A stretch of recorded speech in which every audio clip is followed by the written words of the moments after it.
Hey there, everybody, and welcome back to another live Wednesday webinar. We'll be getting started in about 5 minutes. One question was asked about whether people with a history of drug abuse and whether it's safe to medicate to treat depression. And my first statement would be part of it depends, or part of the effective treatment would depend on how long it's been since the person stopped using. Post-acute withdrawal can be a booger, and there are some physicians who will say that SSRIs may be helpful. However, SSRIs are generally just kind of putting a Band-Aid on it without addressing the underlying issues. What we're going to talk about today, and I'm going to talk about a lot in the coming weeks, is the impact of stress and systemic inflammation on our neurotransmitter systems. And a lot of times we see that for whatever reason, the person has systemic inflammation, whether they're not getting adequate quality sleep, whether they're in early recovery from drug addiction, their gonadal hormones are out of whack. There's a lot of reasons or a lot of things that can cause inflammation.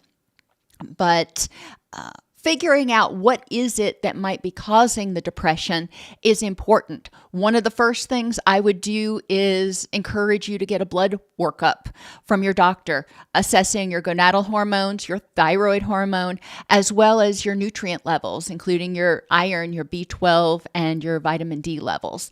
All of those can impact mood. So, the challenge with SSRIs, with antidepressant medications, is once you're on them, it can feel really difficult to get off of them, especially if you've been on them for a while. Not to say you can't. And there are also, for some people, sexual side effects that are untenable or unacceptable because they lose their libido completely. And for some people, that libido doesn't come back when they stop the SSRIs. So where I used to be pretty pro SSRI in early recovery, my thoughts have changed as more research has come out and we found other ways of trying to approach it. Ultimately, it's going to be a discussion between you and your physician. But again, most of your antidepressant medications are not going to give you a rush. They're not going to be something that you want to abuse. And so they are technically safe for people who are in recovery. It's also important to remember that people who are in recovery, if you are clinically depressed, it's going to be really hard to stay in recovery. So we need to, figure out the benefits and drawbacks to the different approaches. Hello, Roller Girl. Hello, Allison and Mary and Jim.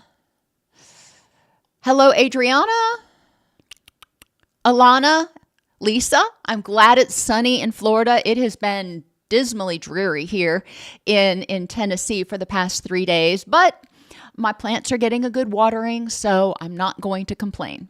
Wouldn't do any good if I did.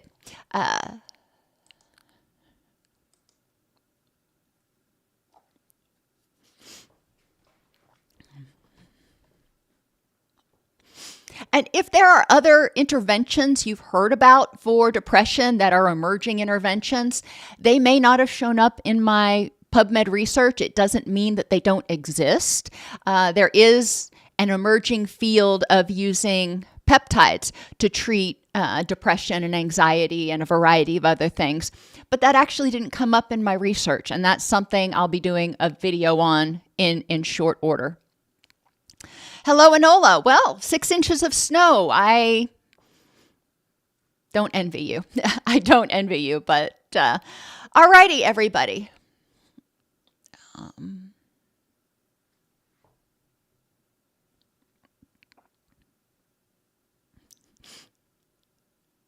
I'd like to welcome everybody to today's presentation on depression prevention and treatment, emerging research. I'm your host, Dr. Elise Snipes. In this presentation, we'll review new types of interventions designed to prevent or treat depression or treat depression, including transcranial magnetic stimulation, anti-inflammatory approaches, healing the gut microbiome, ketamine and esketamine, genomic sequencing, oxytocin, chiropractic manipulation, vagus nerve stimulation, and acupuncture. So let's start out with TMS. That's the one that seems to be just flourishing around here in Middle Tennessee. I don't know about in other areas of the country.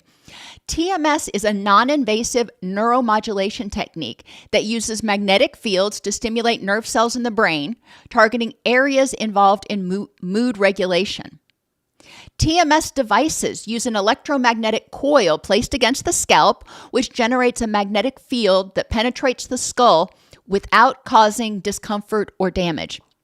Now, TMS is nothing like electroconvulsive therapy. And that's when people hear about magnetic stimulation, brain stuff, they think ECT. This is nothing like that. This will not produce the physiological response. It's a very sort of benign sort of thing. People often report feeling a sense of warmth where the magnetic field is contacting the scalp, but nothing painful, nothing scary. The magnetic field creates small electrical currents in the brain tissue, which depolarize neurons in the left dorsolateral prefrontal cortex. We've talked about the prefrontal cortex a lot. That's where we do our executive functioning, our thinking. We take our feelings and we can process those feelings to figure out FitCat based on the facts in the current context. Is this a threat to me? People with depression tend to have disrupted signaling in the dorsolateral prefrontal cortex. And that is crucial for mood regulation, decision-making, and executive functioning. TMS influences not only the targeted area, but interconnected brain networks. And that makes sense. I mean, when you have an electrical current going through fluid and tissue, it's going to kind of meander a little bit. They found that it also interacts in the subgenual anterior cingulate cortex, which is associated with depression-related hyperactivity. The default mode network, which we've talked about a bunch, that's your autopilot. And your default mode network is involved in rumination and self-referential thought processes. So by indirectly targeting the DMN, it can help reduce some rumination and self-referential thought. And then the salience network. Remember, that's the network that impacts what you pay attention to, what is salient in your mind. And then the cognitive control network. All of these are critical for emotion regulation and cognitive processing. So TMS may be targeted towards one particular area, but then it branches out. And you can think about it as a network, and the network in the brain that typically sends signals to the prefrontal cortex, they're connected. So when the prefrontal cortex is stimulated, those areas are going to be stimulated as well. In terms of effectiveness, ATMS or accelerated TMS protocols show significant reductions in depression symptom severity. Now, accelerated TMS and rapid TMS are treatment protocols that use a more intense level of stimulation. Again, nothing like electroconvulsive therapy at all. But they're finding that when they increase the intensity of the magnetic stimulation, there are more rapid results and there's less treatment dropout and there's more patient satisfaction. ATMS protocols can demonstrate symptom improvement within just a few days. A lot of times we've been talking with people about, okay, in the next few weeks, hopefully you're going to start feeling a little bit better. Not with TMS. ATMS specifically, a lot of patients report starting to feel symptom improvement. I mean, it's not, a magic switch, but they start to feel symptom improvement in days. No decline in cognitive functioning has been reported. In fact, some studies have even observed cognitive improvements, such as enhanced attention and executive functioning. Well, let's think about why this might be. If we're rewiring the system, we may be unblocking some blocks. That could be it. But also, when people are stressed, when they're depressed, they tend to be in a brain fog. They tend to have difficulty concentrating. So as that fog lifts, it makes sense that people are going to be able to think more clearly and pay better attention. ATMS does show mixed results for reducing suicidal ideation, and there are other treatments that are being explored for people who are acutely suicidal. But this is an excellent approach or protocol that can be used for people with major depressive disorder, with postpartum depression, and with treatment-resistant depression. It has shown effectiveness.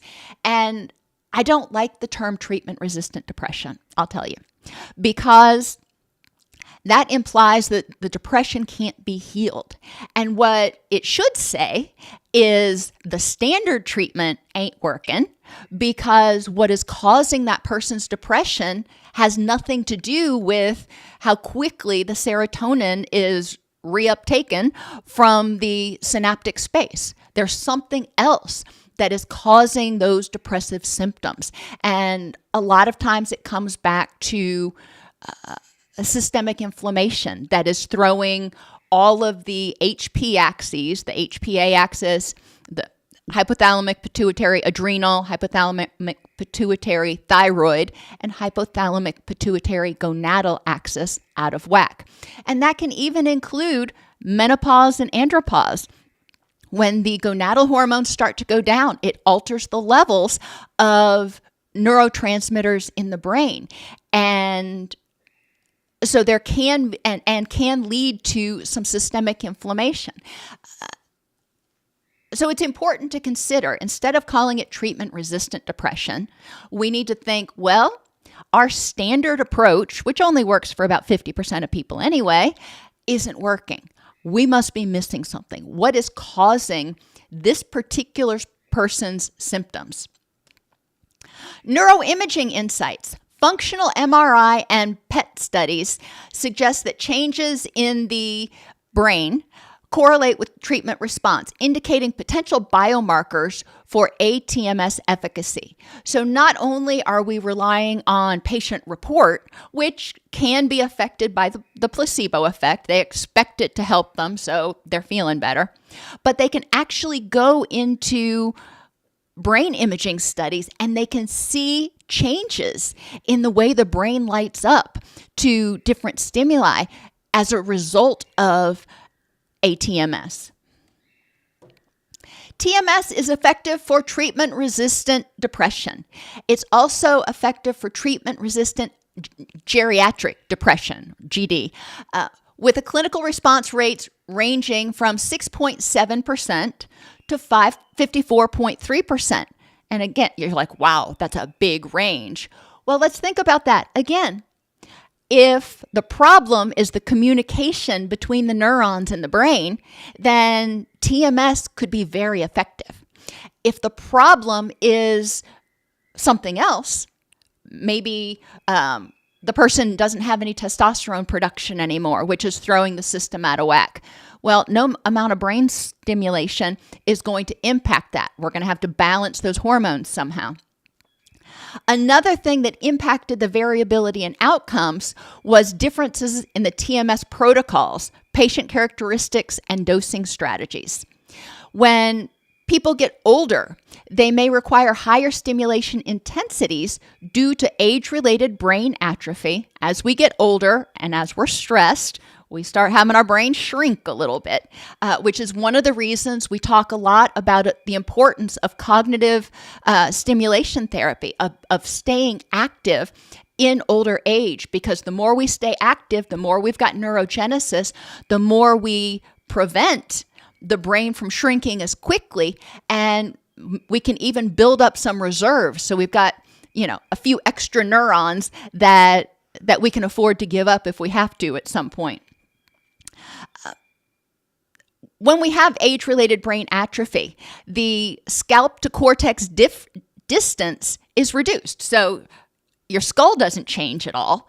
That's going to stay the same size.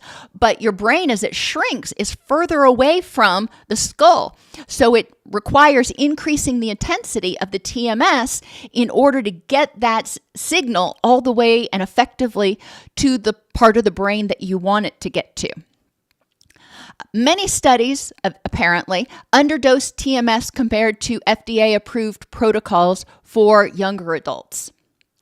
TMS in older adults has also shown to preserve cognitive functioning and in some cases even improve cognitive functioning, especially in executive areas. So again, they're targeting that prefrontal cortex area, which is where we do our executive functioning. And by stimulating that, it actually can potentially generate some neurogenesis and help the neurons communicate a little bit better. Emerging trends and recommendations. Advances in neuroimaging and connectivity mapping with MRI, fMRI, and EEG can produce individualized TMS targeting. So people can go in and they can have their brain scanned, and we know what it should look like if it's a healthy brain. And the doctors can figure out what areas are not lighting up the way they should, and then they can target the TMS for those areas for that particular individual.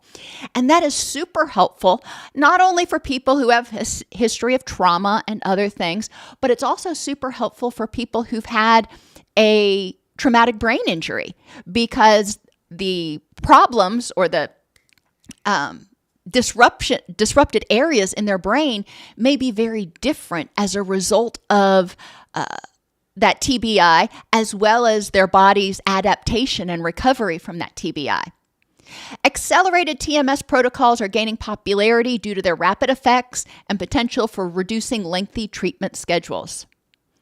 Integrating TMS with other approaches may improve outcomes, particularly in treatment-resistant populations.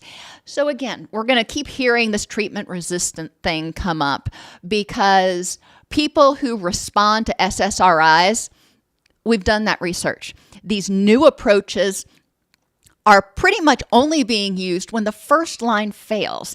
And I personally have an issue with that. I think we should educate people about all the different options that are available to them. So if they don't want to go with the standard first-line treatment that fails 50% of the time, they can opt for other approaches. Combining TMS can also be helpful. As I said, for example, when our hormones get out of whack, it can contribute to systemic inflammation. Now, it can also contribute to neural inflammation as a result, because the brain is a part of the system.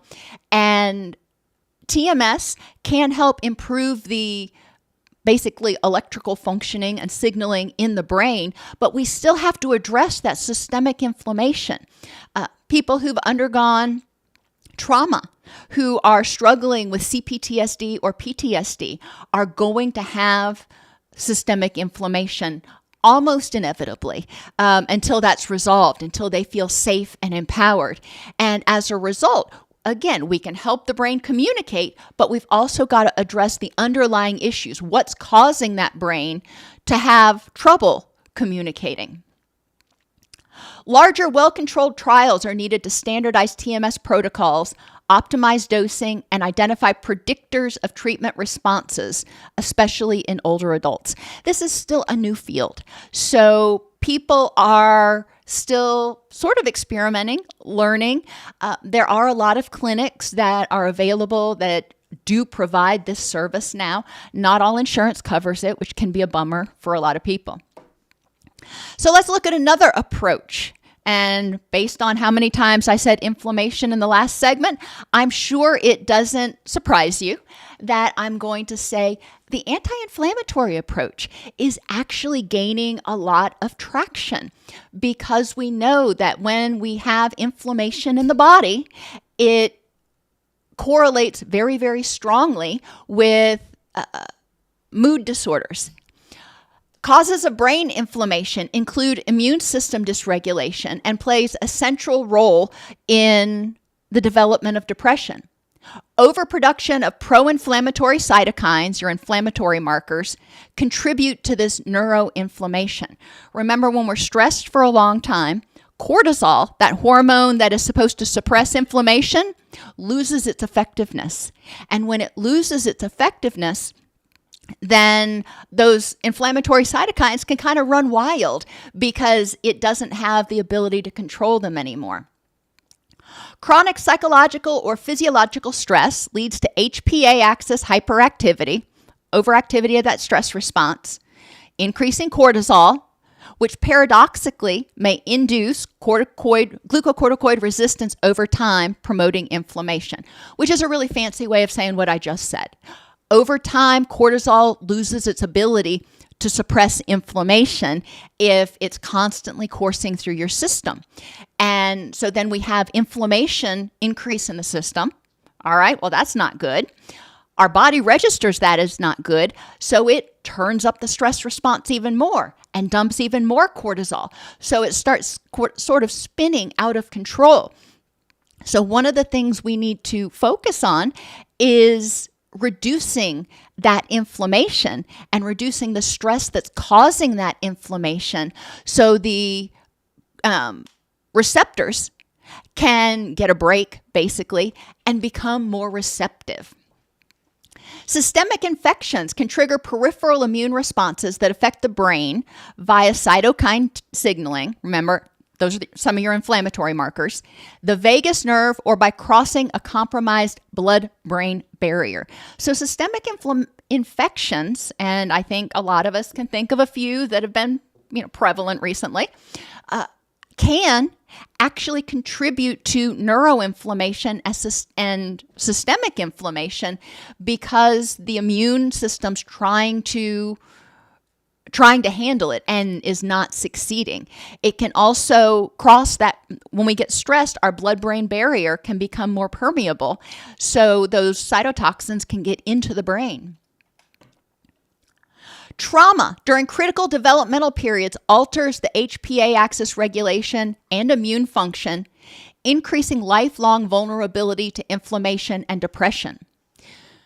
Trauma, even in the mother, can impact the fetus because the mother is, doused in cortisol and stress hormones when she experiences chronic stress or trauma. And that little peanut is also being doused in those stress hormones. So we do see infants that are born to parents who were under extreme stress often are born with a dysregulated HPA axis. The beauty is it can heal. We can help the parents, help the child feel safe and empowered, reduce the child's unnecessary stress so the brain can heal itself. Trauma-induced epigenetic modifications can lead to persistent immune system dysregulation and increased inflammation. If we don't address these changes, we can see persistent inflammation. In some cases, the trauma is prolonged enough or severe enough that it actually does cause some genetic changes that can make the person, as I just said, more susceptible to immune system problems and inflammation in the future. Okay, well, we may not be able to change that. We can't rewire that DNA or RNA. We need to help the person learn how to adapt so they can mitigate anything that might trigger the immune system dysregulation and inflammation. Gut microbiome alterations increase inflammation through increased gut and blood-brain barrier permeability. So the gut takes in food, it breaks it down, and it produces byproducts. There's always waste in a production process. Those byproducts can be toxic. And when the gut becomes more toxic and the blood-brain barrier is more toxic, then these endotoxins are able to kind of, filter in to places where they're not supposed to be and we don't want them and cause inflammation. A higher BMI. Now, I don't like BMI the way we have historically measured it. In the articles, they still refer to it as BMI. What we're looking at is a higher adiposity, a higher percentage of fat or adipose tissue compared to other tissues. Increased levels of fat tissues are associated with increased estrogen and increased inflammation. So when we're talking about anti-inflammatory approaches, we need to explore what is causing inflammation for this person. Is it trauma? Is it genetic? Is it from their gut microbiome? Is it a result of having too much adipose tissue that's causing estrogen dominance? There's a lot of things that can cause inflammation. Pro-inflammatory cytokines interfere with serotonin, dopamine, and glutamate pathways, reducing neuroplasticity and altering mood regulation. So when we have those pro-inflammatory cytokines just circulating through our body, it's going to interfere with our body's ability to regulate those neurotransmitters. And it's going to interfere with our body's ability to remodel the brain. Neuroplasticity is the brain's ability to remodel itself. Well, those pro-inflammatory cytokines, those are stressors. So we've actually got kind of a neurotoxic environment instead of a neurogenesis type environment. Inflammation affects key brain areas involved in mood regulation, such as the prefrontal cortex, amygdala, and the hippocampus. When we start getting inflammation, it's not real particular. It goes everywhere. And we know the prefrontal cortex, that's our thinking, our reasoning, our attention. The amygdala, that's our mood, emotion, fear processing. Hippocampus, fear processing, sensory. So we've got a lot of very crucial areas of the brain that, when they become inflamed, are going to cause problems in mood regulation. Reduction of neurotrophic factors is another issue in the brain when we have inflammation.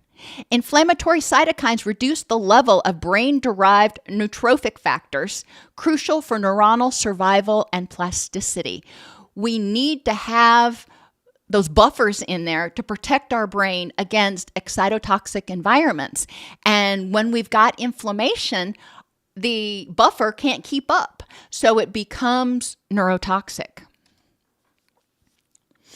Now let's talk about how depression causes neuroinflammation. We've talked for a while about different things that can cause inflammation, that can cause the body to have difficulty regulating neurotransmitters and cause depression. But how does depression cause neuroinflammation? Chronic depression maintains HPA axis overactivation. And you may be scratching your head going, when I'm depressed, I got no energy. The stress response doesn't seem to be there. But it is. We've talked in other videos about the flat and the furious. When our HPA axis becomes dysregulated, the body becomes less responsive to what we'll call minor stressors. But when there's a major stressor, then there's a tsunami of stress hormones that pushes us into the frantic or furious. So we go from flat to frantic or flat to furious. Underlying all that, when we've got inflammation, even if we're not feeling stressed, our body is stressed. And when our body's stressed, that HPA axis stays turned on. And that sustained cortisol secretion and immune system modulation leads to problems and perpetuates inflammation. Chronic inflammation leads to that sensitivity of the glucocorticoid receptors, impairing cortisol's anti-inflammatory effects, which exacerbates neuroinflammation and depression. So we're back to the same place we were before. When cortisol can't do its job and we start having inflammation, there's going to be a problem. So when we think of people as depressed, we often miss the fact that that HPA axis is still on overdrive in the background, and we need to help them strengthen their vagus nerve, and we'll get there in a few minutes, and strengthen their ability to turn on that parasympathetic nervous system, that rest and digest, which will turn off the fight or flight or the HPA axis. So what can we do? Anti-inflammatory medications. Now, most of us, I don't know about you, but most people have difficulty tolerating anti-inflammatory medications.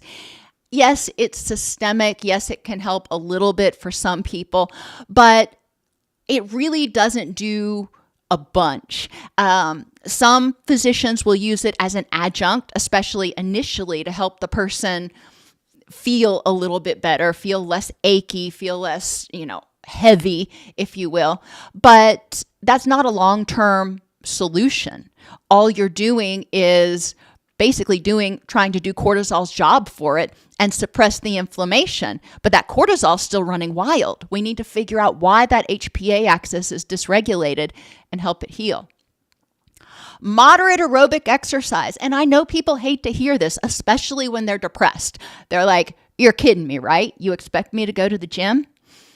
Well, maybe not the gym, but moderate aerobic exercise modulates cytokine levels and increases anti-inflammatory markers. It reduces systemic inflammation, improves mood, and enhances neuroplasticity. All right, so that's a bunch of blah, blah, blah, big words. Moderate aerobic exercise, light to moderate aerobic exercise actually helps reduce cortisol. Now, I'm not talking about going to the gym and, lifting 3 sets of 10 to failure or something. No. Number one, that's not aerobic most of the time. What I'm talking about is walking around the park, walking around your neighborhood. That actually does increase anti-inflammatory markers. We often talk about the parasympathetic nervous system as rest and digest, right? But really, it's rest, digest, and repair. When the HPA axis is active, when we're under stress, our body is not repairing on the fly. Our body's saying, okay, let's suppress that inflammation until we can devote our energy to repair. So when we are triggering that relaxation response, we're triggering the repair response, and we're telling the inflammatory cytokines, we got this, go back to where you need to be. So we start to see a reduction in inflammation. Anti-inflammatory diets are huge, rich in omega-3 fatty acids.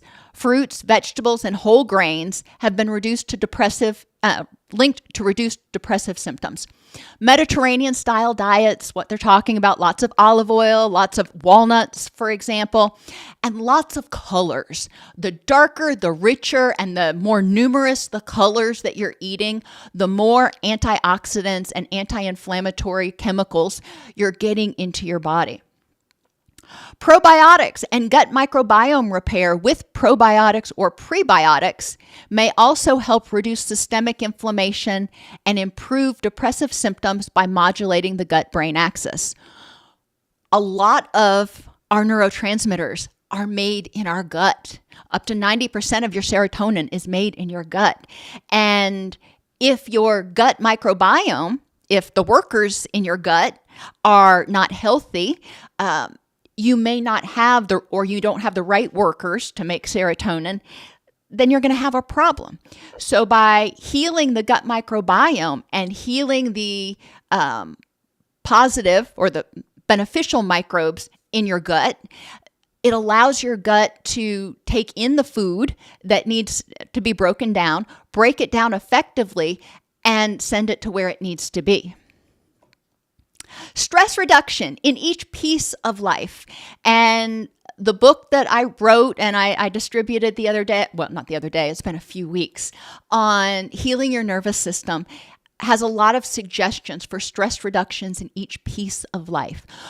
Ultimately, your stress response, your HPA axis, is going to be activated when you are under stress. Physical stress, sleep deprivation, poor nutrition, pain, illness, all of those are stressors.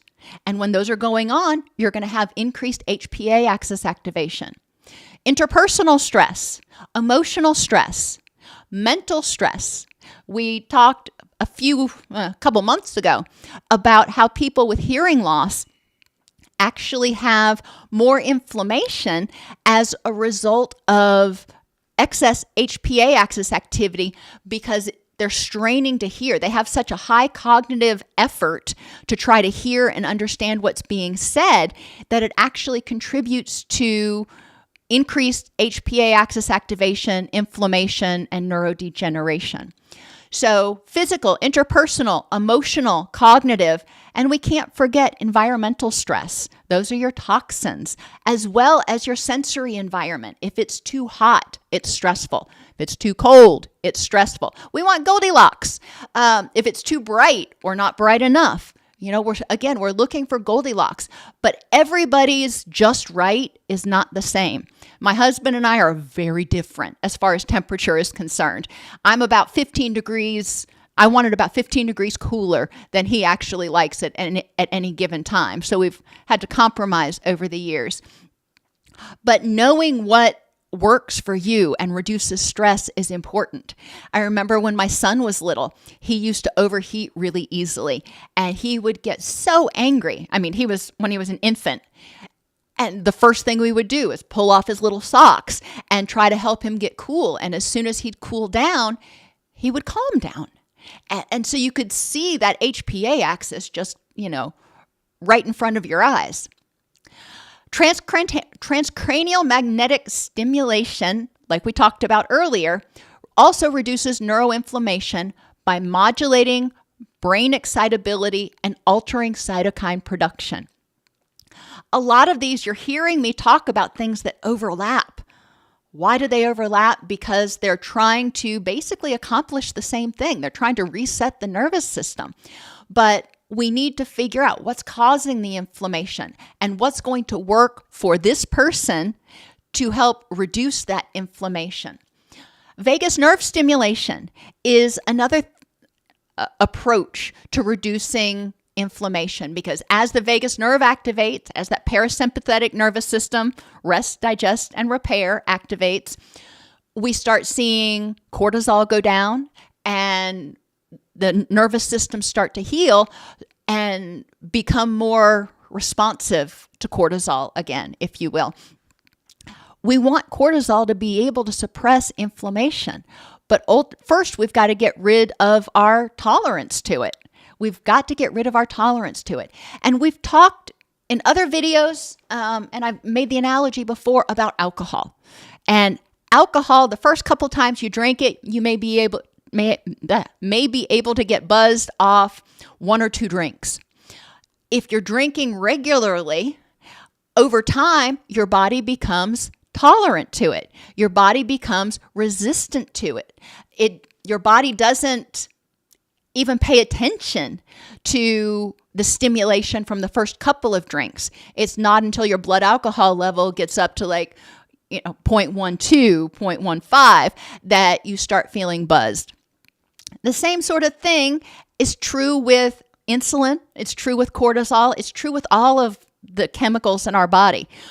If the receptors are constantly being bombarded by it, eventually they're going to ignore it. They're going to say, no, go away, you bother me. Until the intensity of those of that chemical is turned up and the receptors just can't ignore it anymore. So vagus nerve stimulation is really good because it helps the person develop better vagal tone and helps the person basically manually override that stress response and say, you know what? This is not something we need to be stressed out about right now. We're not in objective danger. And so you're reducing the cortisol in the body and you're giving those receptors a break. The gut microbiome consists of trillions of microorganisms, including bacteria, viruses, fungi, protozoa, which primarily reside in the gastrointestinal tract. These microbes significantly influence digestion, immune modulation, and brain function. Who knew? All that stuff going on in your gut affected everything. Now, wonder when you get the flu, you have a hard time thinking clearly. When your gut gets out of whack, it can be a problem. Now, I didn't put a bunch of research in here on it, but it's also important to remember when you take antibiotics. Antibiotics are going to go in and they're just going to wipe things out. It's not that the antibiotic is going to specifically target streptococcus or staphylococcus or something. It goes in and at best wipes out all gram-negative or gram-positive bacteria. Or you take one of the really strong antibiotics and it goes in and wipes out everything. Well, what are we wiping out? We're wiping out a bunch of that bacteria in our microbiome. A lot of it's good. We're taking out the good guys with the bad guys. And that can be problematic. They find people may have more mood symptoms for up to 6 months after taking antibiotics. And some people's microbiome 2 years later still hasn't restored to the same balance it was prior to taking the antibiotics. The gut microbiome regulates digestion and immune responses, synthesizes vitamins, and interacts with the brain through the gut-brain axis. We have that vagus nerve that wanders through our body and is attached to most of our major organs, but especially our gut. And the vagus nerve communicates to the brain what the status of things down here is. And if it's getting toxic down there, the vagus nerve says, hey, this is no good. We're under stress. We're under attack. We got a problem. Or it sends the all clear signal. The vagus nerve acts as a communication superhighway between the gut and the brain, influencing immune responses, gut motility, and neurotransmitter production. Think about when you get really stressed. And to not get too graphic, a lot of times when we get really stressed, our vagus nerve is not kicking in because our HPA axis is kind of taking over because we're really stressed. What happens to your gut motility? And for a lot of people, it speeds up significantly. For some people who have irritable bowel syndrome, it may actually go the other way and slow way down, but it changes dramatically. And that is partly because the vagus nerve is communicating to the brain that we need to basically alter the crew that's in the gut making hormones and neurotransmitters. I said earlier, 90% of serotonin is produced in the gut, modulated by gut microbes like Enterococcus and Streptococcus. I know, Streptococcus, strep bacteria. A little bit can be useful, especially in that anaerobic environment. GABA is produced by Lactobacillus and Bifidobacterium species, influencing stress and anxiety responses. Well, we know GABA is our sort of internal Valium, and it's important to recognize that it is produced partly in the gut. And if we don't have those microbes in our gut, then they're not going to be able to break down the food to make GABA. And then we're going to have a problem. Over 50% of dopamine is synthesized in the gut and influenced by bacteria like Staphylococcus, your staph bacteria. Again, I know it sounds really gross, but really, in that anaerobic environment, those microbes can thrive and actually be beneficial. But obviously, it's in very, very small amounts compared to, other situations. In terms of the microbiome and its influence on depression, when the microbiome gets out of whack, we call it dysbiosis. And dysbiosis leads to something we call leaky gut, which I talk a lot about it in the video on gut health. So if you want to know all the nitty-gritty details, you can go watch that video. But ultimately, the mucus that lines our gut becomes much more permeable, and the junction between the cells in our GI system become looser. So your toxic material, your waste products, can actually kind of seep out, which, I think is gross too. But when that happens, your body says, ooh, toxins are here. Systemic inflammation starts to happen. This also leads to disrupted neurotransmitter synthesis, contributing to depression. If we've got a bunch of ookies leaking out and we don't have the right bacteria able to in the gut able to make the serotonin, then we can start having problems with balancing neurotransmitters.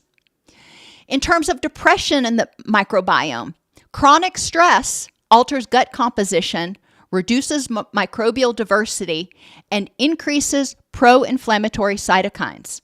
Now remember, even when somebody's depressed, they're in that flat stage. They feel hopeless, helpless, no energy. In the background, the HPA axis is still often turned up because there's systemic inflammation, because there is something wrong in the system. And that chronic stress of the depression is going to increase inflammation and reduce the microbial diversity. We actually start seeing the number of good microbes drastically decrease. They quit. They're like, hey, I'm not needed here. No need to make serotonin right now. Ain't nobody happy, so I'm going on strike. The fetal microbiota can also be transplanted. Now, this is a very new technique, but it has been shown to be useful in people who are particularly struggling with treating the depression. So transmitting the microbiome of somebody who is healthy into the microbiome of somebody who is depressed has shown to help improve mood. And do not do that at home. Do not do your own, do not. And I know there are videos out there, no. It has to be done very specifically, very carefully, and very surgically in order to do it effectively and not harm yourself. So, short-chain fatty acids produced by the gut bacteria are anti-inflammatory. The good gut bacteria, when that is flourishing, it's producing as a side effect these short-chain fatty acids. These short-chain fatty acids are anti-inflammatory, so that's great. We just, extra bonus. And it influences brain function by modulating the immune responses. If there's not as much inflammation, then the immune system doesn't have to be nearly as active. It maintains the blood-brain barrier and helps regulate neurotransmitter synthesis. Dysbiosis, or disruption of that microbiome, causes tryptophan, one of the proteins, amino acids that we eat, to be broken down into neurotoxic metabolites, which are implicated in depression. Now that's really interesting because tryptophan can be broken down into positive metabolites, but under stress, the microbes that act on the tryptophan actually turn it into a toxin. Yikes. Probiotics are beneficial bacteria that can improve mood, regulate the HPA axis, and reduce inflammation. They did do a study, and poor mouse or rats, I'm sorry, breaks my heart, but they did do a study with some rats where in half the rats they cut their vagus nerve in their gut, and half the rats they didn't. And in that they gave them both probiotics. The rats that had their vagus nerve cut showed absolutely no change in response to the probiotics. The rats that did not have their vagus nerve cut showed improved mood, improved activity, improved attention. So there was a huge change in the intact rats, if you will. Obviously, it's not ethical to do that on humans, but we can extrapolate that healing the gut microbiome, getting the right probiotics in there can be very beneficial. I will say, like everything else, Goldilocks principle, you actually can overdo it on probiotics too. You can eat, I found out the hard way at one point, you can eat too much yogurt. And, that's not going to have super long lasting consequences, but it can be unpleasant for a short period of time. So in our society where we think if one is good, two must be better and three must be great, that ain't it. You want to start with a low dose, and if it works, great. Maybe increase it a little bit, but don't go bananas with it. Prebiotics are non-digestible fibers that promote beneficial bacteria growth, enhancing mental health. Inulin is a prebiotic that is prevalent in chicory root. So if you drink chicory tea, you're getting some inulin. There are a lot of other prebiotics that are out there. Again, they're non-digestible fibers, but they get down into the gut and they can be consumed, if you will, by the beneficial bacteria.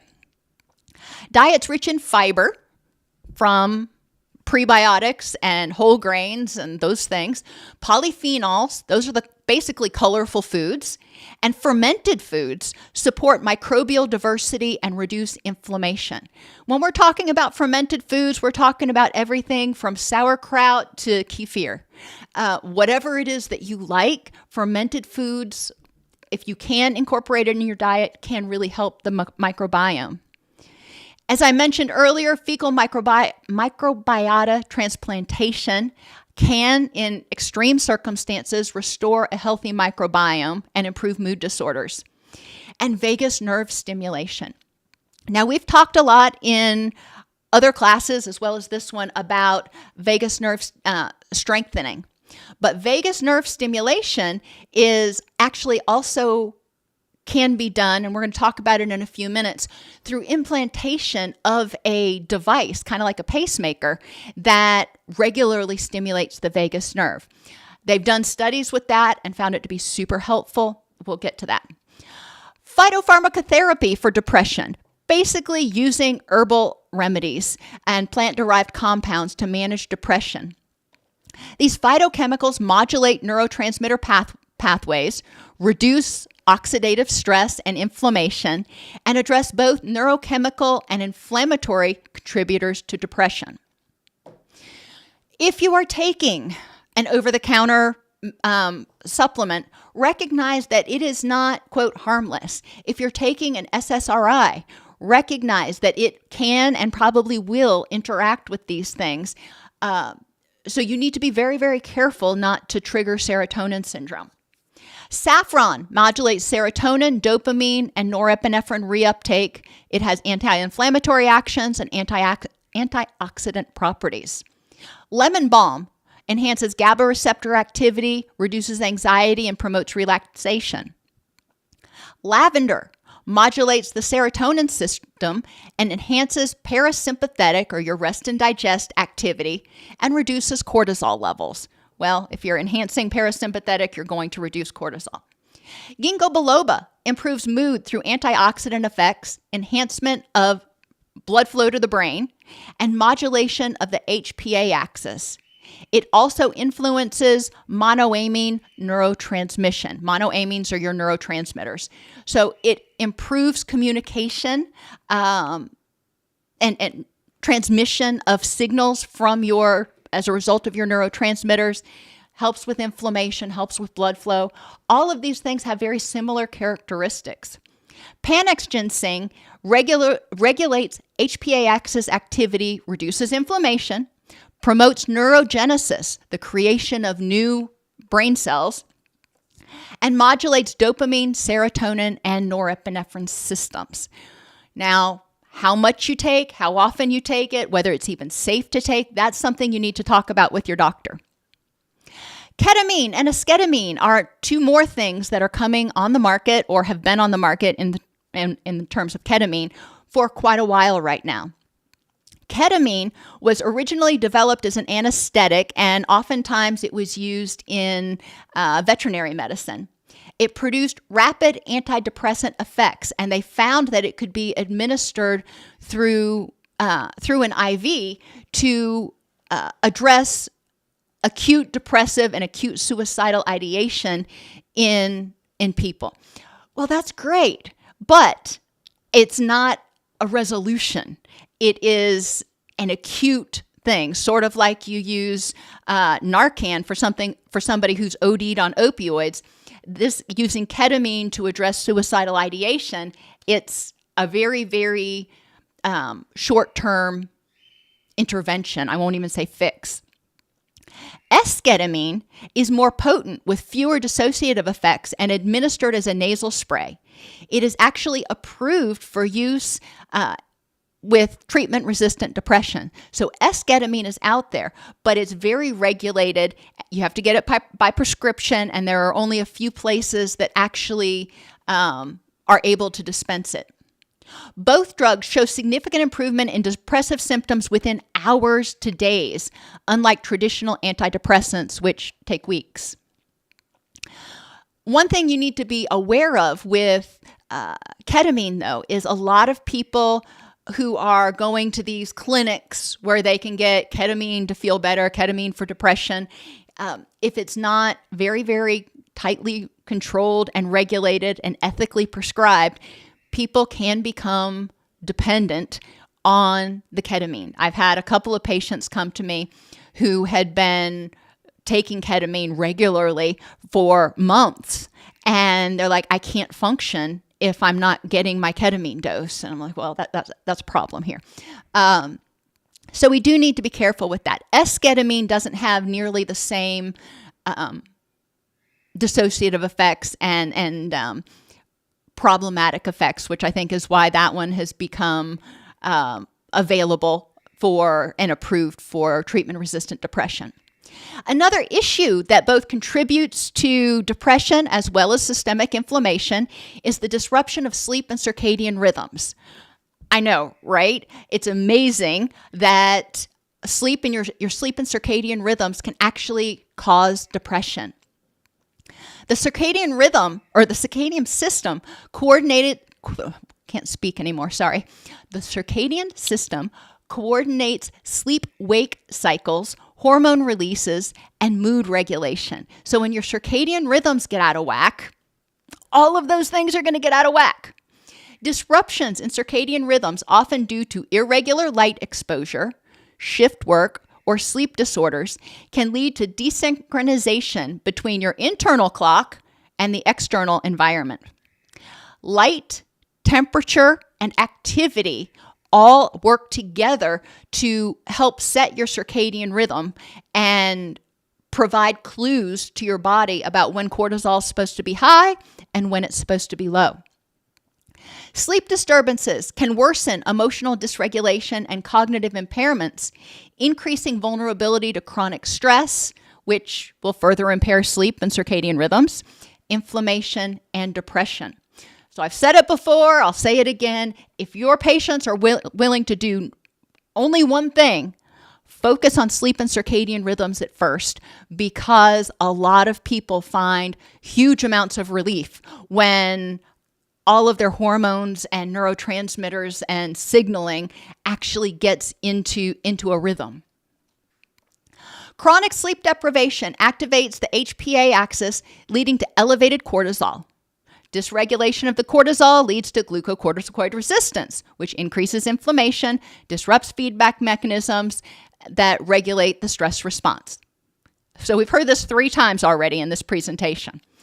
Inflammation influences the gut microbiome, neurotransmitter metabolism, neuroendocrine function, and neuroplasticity, all of which are critical in mood regulation. When you've got inflammation, a lot of times you've got pain. It may just be general aches, but it's pain. And pain keeps us from getting good sleep.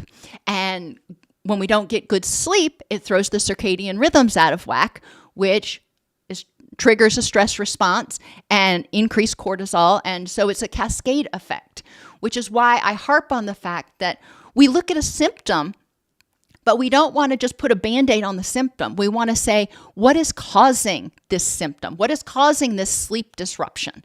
What is causing this person's circadian rhythm to be out of whack? In terms of addressing things, a sleep routine with the same activities every day, the same temperature at night, and turning down the lights when it's time to start getting sleepy is really important. Getting rid of that blue light, having very dim lights in the evening is super important to reducing cortisol and triggering melatonin release. Light therapy, which includes bright light in the day, dim light at night, blue light reduction, especially 2 to 4 hours before bed. All three of these can work together synergistically to help reset those circadian rhythms. Melatonin supplementation is often used. Talk with your doctor before taking any supplements. And vagus nerve activation activities, i.e. relaxation activities, are also helpful. Why? Because as the vagus nerve is activated, cortisol is going to go down. As cortisol goes down, melatonin can go up. So we see how these things can work together.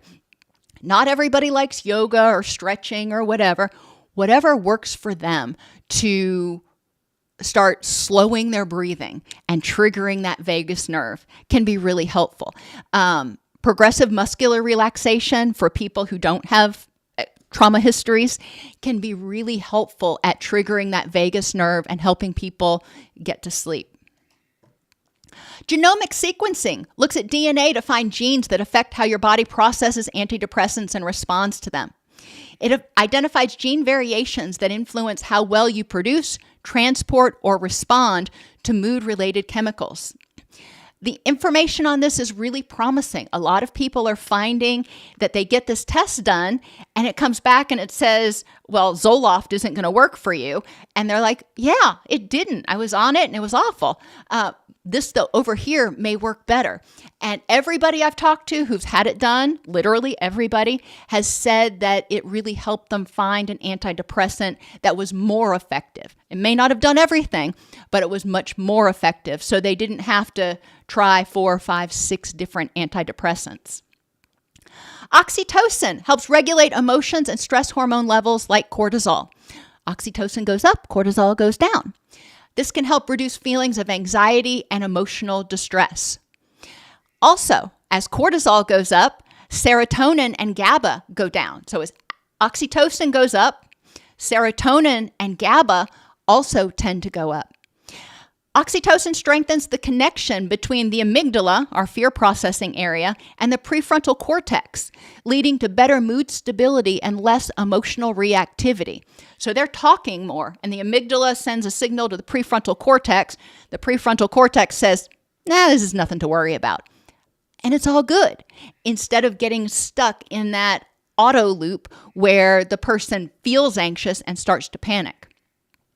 Oxytocin nasal sprays have shown mixed results for use in humans with depression. It's shown great results with some other things. Depression, not so much.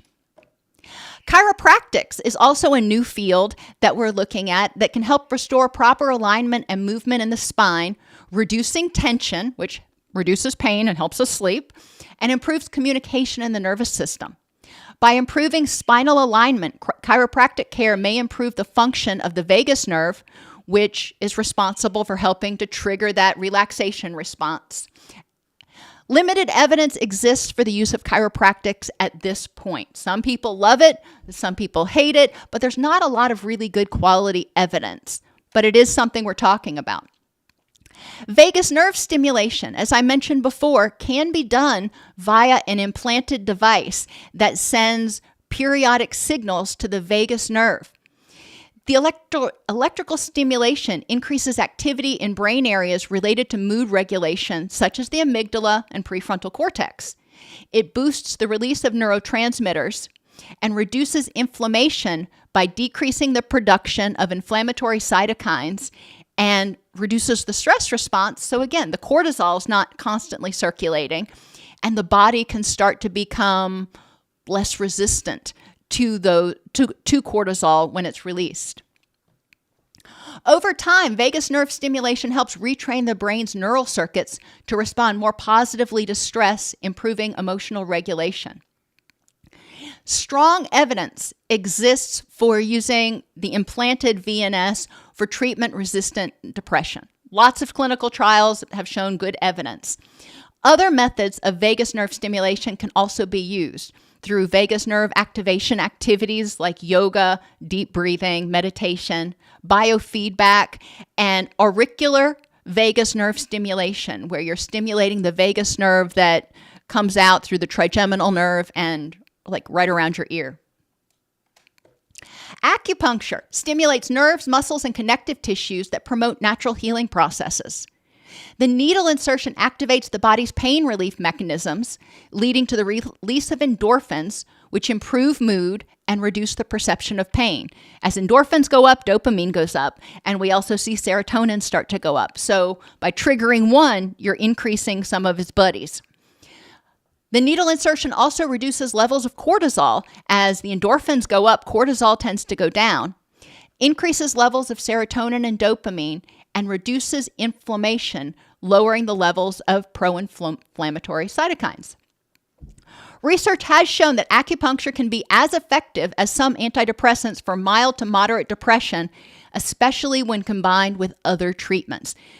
Acupuncture is going to work sort of in the moment to help release those neurotransmitters. But in the long haul, we need to address the underlying cause of that inflammation. Evidence for acupuncture in the treatment of mood disorders is growing, but more large, high-quality studies are needed. In terms of oldies but goodies, these are not new treatments, but things we need to rule out. If somebody has depression, we need to have their gonadal hormones tested, their thyroid hormones tested, their blood tested for nutrient deficiencies like anemia, B12, iron, B12 and D. We need to screen them for irritable bowel syndrome, Crohn's disease, or colitis. Inflammation in the gut is going to lead to systemic inflammation. And alcohol consumption, which causes inflammation in the gut. Diabetes, chronic pain, hyperparathyroid, chronic fatigue syndrome, long C, and hearing loss are also all things that can contribute to symptoms of exhaustion and depression and systemic inflammation. Depression results when the hormones and neurotransmitters get out of balance. We need to figure out, why are they out of balance? One of the main causes of this imbalance is inflammation caused by stress in one or more pieces of life. Typical pharmacotherapy does not address inflammation or sympathetic dominance. It does not strengthen the vagus nerve, and it does not reduce inflammation. Standard CBT therapists often fail to address non-cognitive sources of inflammation, like sleep deprivation or chronic pain, whatever's going on. For many, treatment-resistant depression simply means the professionals did not identify the right cause of the problem. I don't want people to feel hopeless by calling it treatment-resistant depression. That sounds like we can't fix it. Well, the old way ain't going to work, but it doesn't mean it's not fixable. It means we need to figure out what's causing your depression. Treatment must be holistic and individualized to be effective. Alrighty, back to questions. Can TMS be used to treat alcohol-related brain changes? Yes, it can. TMS can be used for just about anything. And let me see if I can pull something up for you.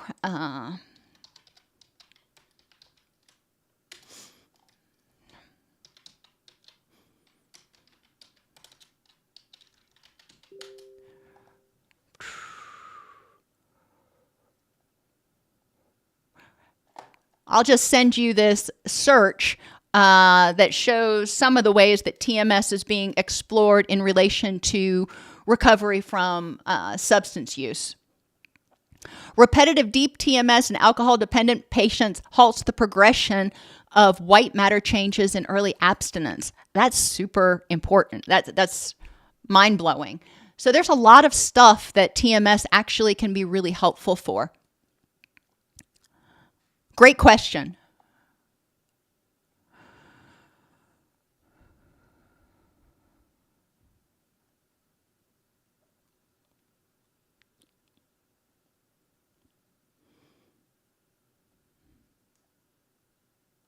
I agree with you, Dr. Darlene. The recommendation for keto must be made very carefully. I can't handle it. When I try to go keto, I start having all kinds of increased issues with my heart, and it's very problematic. I can do, a Mediterranean diet with no problem. But we do need to consider the individual and make sure that they're consulting their physician and or a dietitian before they start making sweeping nutrient changes like that. Thank you so much, Oliver, for your support of the channel. You have been such a godsend and a great supporter for many years, and I really appreciate you.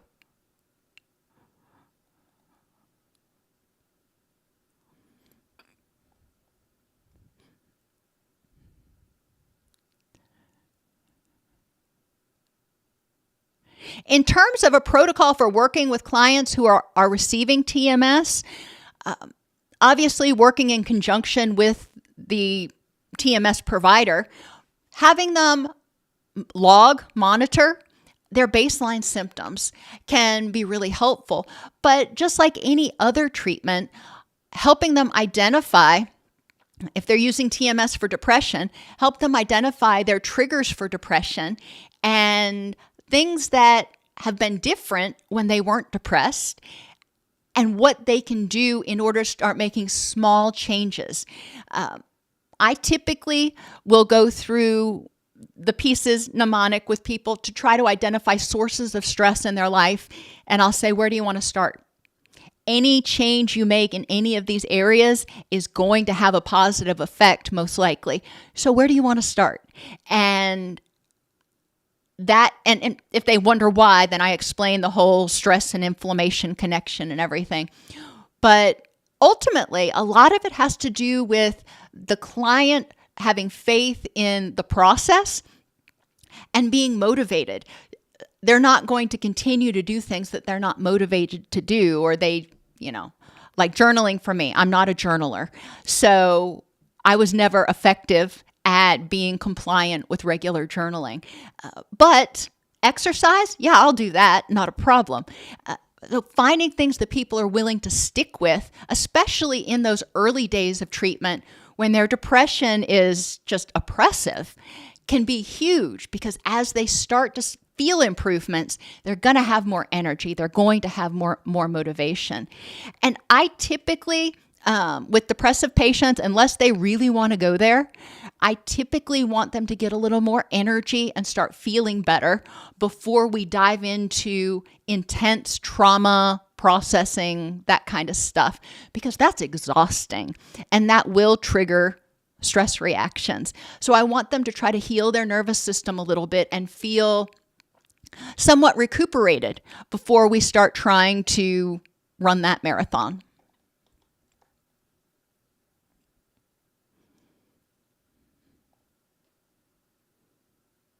And Adriana's right. This presentation was specifically about depression.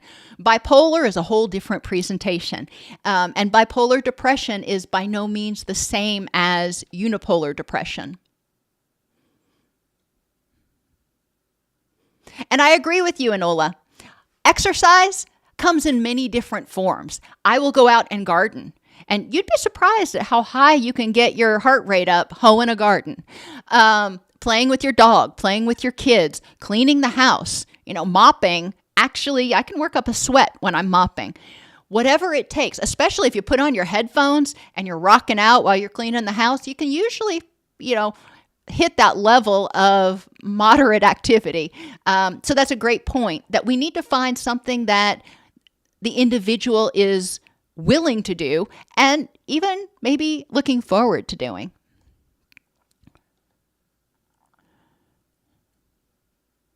There is a lot of, Andrew,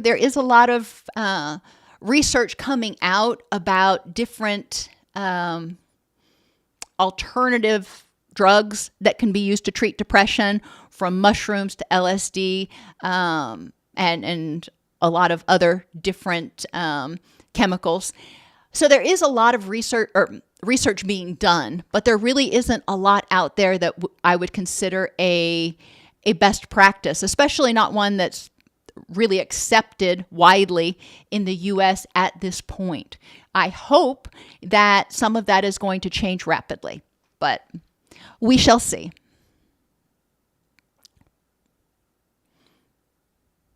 Alrighty, everybody. Thank you very much for being here. I appreciate your attention. I appreciate your questions, and I will see you next week. Same time, same station.